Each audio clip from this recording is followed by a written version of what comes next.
Hi everyone, Brandon Egli from Telelink Emergency and Safety Team with a Control Center overview video. Today's video we are going to do a brief overview of Control Center, showcase some of the features, some of the highlights of what's available to you when utilizing the SafetyAware solution when you have administrative access to the backend portal. First page here is the home page, which when you log in each time, it's going to bring you here off the hop.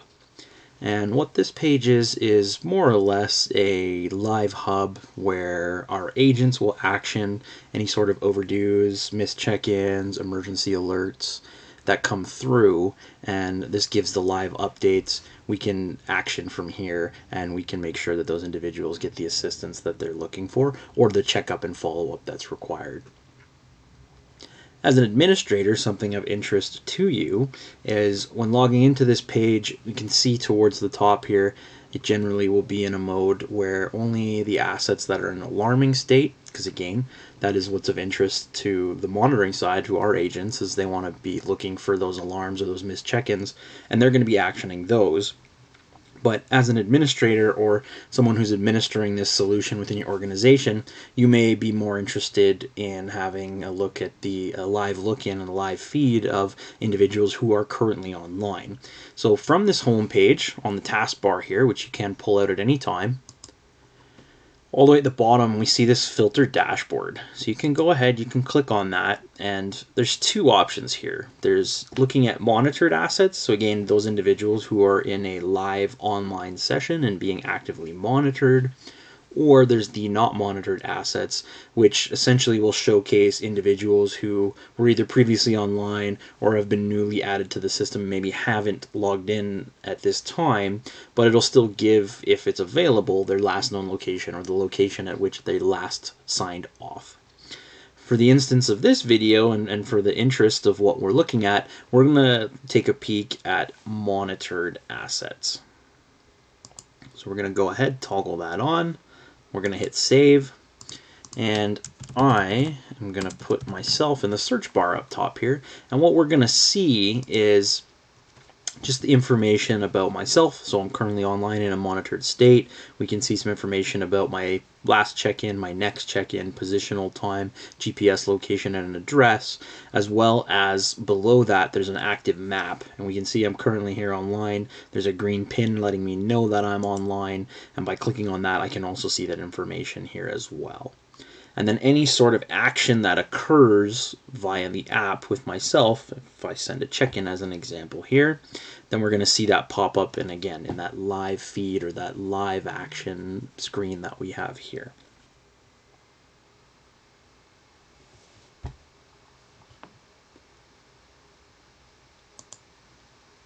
The next screen we're going to go to is assets. This is denoted by a puzzle piece symbol. This screen here has a few functions. So the first one being, and we can see my asset information is here, and I have the ability from an administrative standpoint to update any sort of information. We can see on the right hand side, whether that be name, phone number, email address, if there's any specific emergency response details or team information, medical information, anything I want from a profile standpoint for those individuals that are part of my team who are utilizing the solution to be monitored, I can update that information here as an administrator under this Assets tab. The dual purpose, or the other purpose of this page, if I make sure I have no one selected in my current roster, so I'm going to click on it again here to unselect myself, we now see we get this new asset box. And what this allows us to do is if I need to add other individuals to the system to be able to utilize the app and be actively monitored, I can now go through as an administrator here, and I would simply fill in the required information denoted by an orange triangle with an exclamation mark. And then I can scroll down to the bottom here, and I would be able to hit add. And what that's going to do is that's going to add someone new, a new asset into the system, as we use the terminology here within SafetyAware. And that individual, as soon as they get added, will receive an email from no reply at aware360.com. That'll tell them to set a password. Once they've done that, they're simply able to download the app from their respective app store on whichever smartphone device they're utilizing, and then the password they set as well as the email address you've inputted here would give them access to the app. So again, this assets page really allows you to manage your current organization roster, and this tab will showcase who has access to the app and who you can add, where you can add new individuals to utilize the app.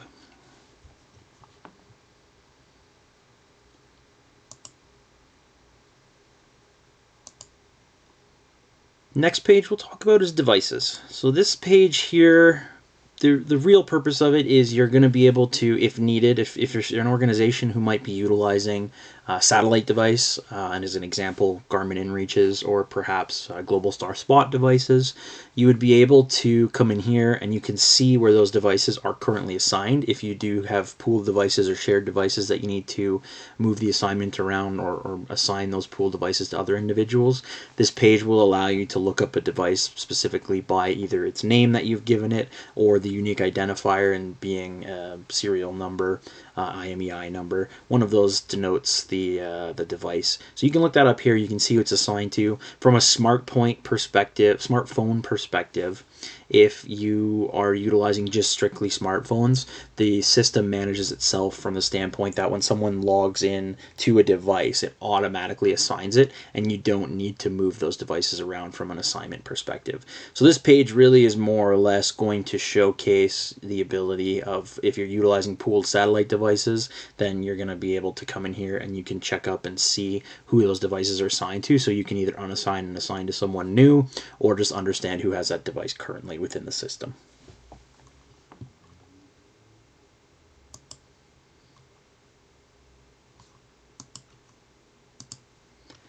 Next up, we have broadcast messaging. So broadcast messaging is a newer feature in the SafetyAware Control Centre. This simply allows for messaging directly to your assets, your users who are actively being monitored. So you can do a couple things here. You have the ability to select individuals, as we can see on the screen here. I can select myself, and I can do two things. I can send either an in-app message to the individual's app, or I can actually send through a text message. Now, keep in mind, these are one-way broadcast messages, so it's not meant to open a chat or have back and forth communication. It's a one-way message utilized to broadcast out. Could be emergency information, could be a message of the day, safety tips, just a few examples. And all you would do is, depending on what type of message you want to send, I could toggle on text message. I could also toggle both an app and a text message in, and then simply put in my message, and I can go ahead and I can send that through.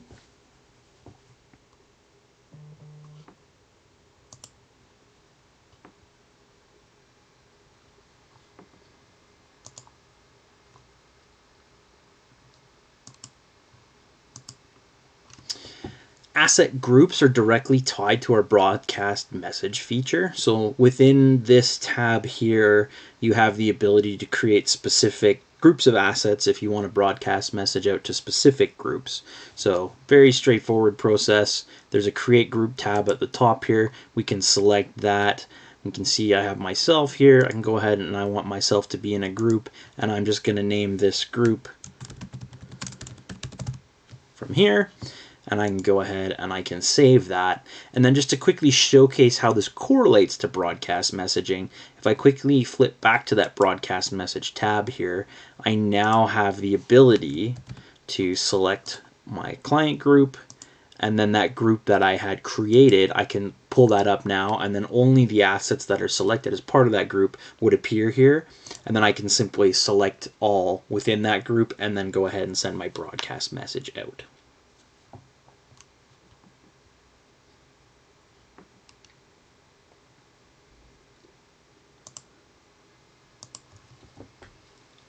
Escalation plans. So other than the assets tab, this is generally where most administrators will spend the majority of their time when administering a SafetyAware solution. The escalation plan page allows you to update escalation contacts, whether that's changing out a specific one, changing out all of the escalation contacts, or simply managing if someone's going on vacation and putting a temporary one in, and then you're able to have the ability when that individual returns, you could then put them back into that escalation plan. So, couple ways to do this. We can see on the screen here, so with myself, if I'm selected, on the right hand side we have this green highlighted plan here. So if I want to take a look at what's in there, this is currently assigned to me, I can go ahead and I can hit clone. And now I have the ability to open up each of these contacts here. I can update the information. I can change them out to be someone else. Totally up to what needs to be utilized or who needs to be contacted in the event of an overdue, an emergency SOS. All that information can be managed here from an administrative perspective.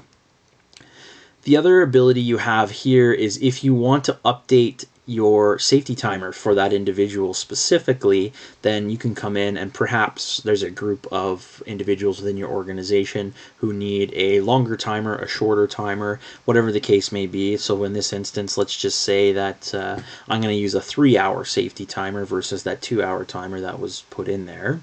So I've updated that information here now. And then on the right hand side, there's also an auto email notification. So if there are individuals, either part of maybe the escalation plan or other individuals within your organization who would be interested in an email notification upon the event of something occurring with this specific individual. So in this example, I'm going to put my email notifications on. I'm going to go ahead and I'm just going to find an email here. Put them in by selecting, and then we can then select whatever information is important here for that individual. So maybe they want to know when the sign on, sign off is, and SOS happens, so that information can be captured here. And then anytime these events occur through myself being in a monitored session, then the email address that's populated there will receive those notifications. Likewise, you can add additional layers to this. So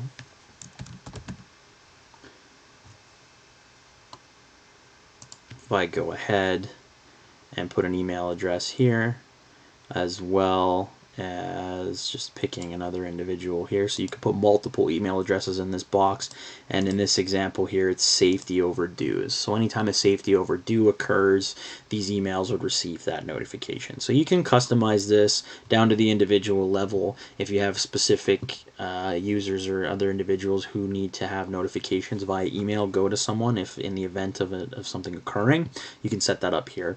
If you don't want to utilize this, you simply leave the toggle off, and then it will not send any of those auto notifications out. Once I'm happy with any sort of changes I've made from the contacts, from the safety timer, or turning on notifications, I go ahead and I can hit save. And what we see now is I've got my new plan that I've made those updates to. It's here in the list and it's highlighted green. So this is now taken over as my current plan with all the updates that I've put in.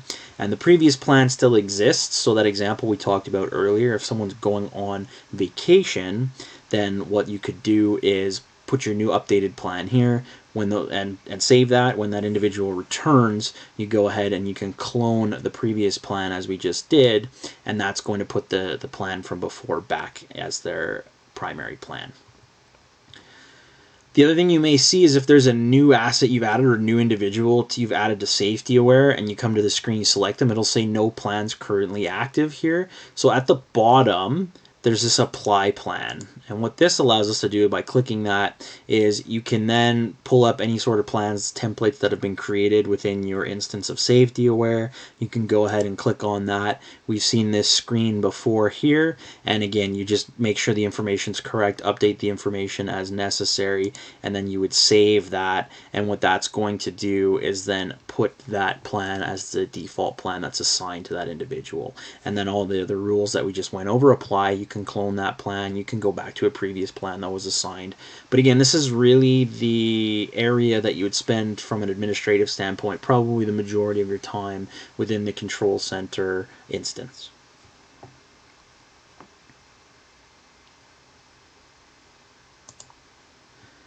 The last screen I want to showcase here in this overview is our user screen. So in SafetyAware, you'll hear the term assets and you'll hear the term users.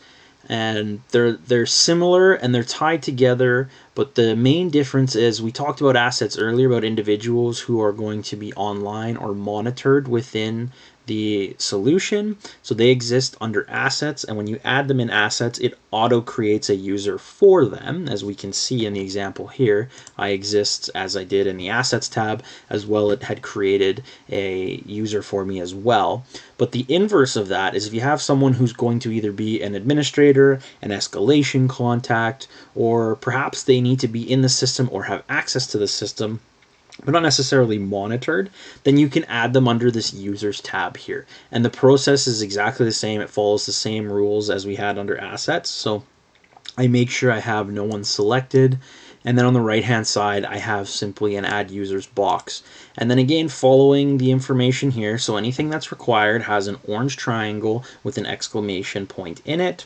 And you would be able to hit add or save at the bottom. And that will again add that individual. If you're putting them in as an administrator with access to the portal, they'll receive an email to set their password, and then they can log in to the Control Center instance here. The main difference from assets to users is you see this roles box here. So what this allows is you can see there's different roles or permission sets to Control Center. So here's where you can dictate the access for someone, whether it be that they have access to doing broadcast messaging via the asset group administrator, or perhaps they're going to be a full-on client administrator, or they're just simply an escalation contact, so they can be added under that escalation contacts page, and then this would put them into the system as a user, and you'd be able to update based on what's necessary for your escalation plans. One other important thing here on the page we have is if you select the user, and generally they have the ability to reset their password via the login screen, but as an administrator, if someone is struggling with that, you can come in here, you find them under users as we just did, and then all the way at the bottom on the right hand side, you can resend an email here, and that's going to just send through that set password and be able to allow them to reset their own password on their end with the new email that comes up.